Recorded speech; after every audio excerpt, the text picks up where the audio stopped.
They've been here before. Israel's President Reuven Rivlin last gave Benny Gantz the opportunity to form a government in October.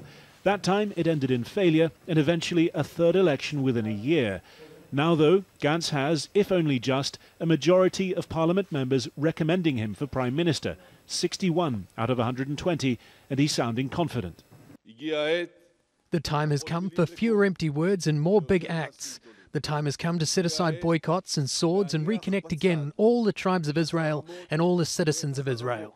We will beat the coronavirus. We will pass through this crisis. We will defeat the hatred because our hope is not gone yet.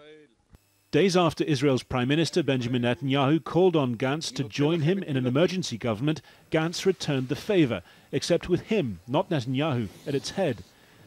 At Israel's parliament, the Knesset, cleaners disinfected the chamber ahead of the official swearing in of its newly elected and re-elected members, a measure to stave off coronavirus infection, but likely to raise a rueful chuckle from voters who've watched their politics dragged through the dirt this past year. Then, another sign of these times of pandemic, Parliament declared open by the President in a chamber empty, save for Netanyahu and Gantz and the Knesset Speaker. In democracy, we may be able to replace the leadership, but we cannot replace the people. Not some of it, not one half of it, and not the other half of it. We were destined to live together, and so I have just one request to make of you. Give this people a government. Israel's new coronavirus restrictions ban gatherings of more than 10. The members were sworn in 3 at a time. There are questions how this new parliament will function under such conditions. Questions, too, about what kind of government Benny Gantz can hope to form.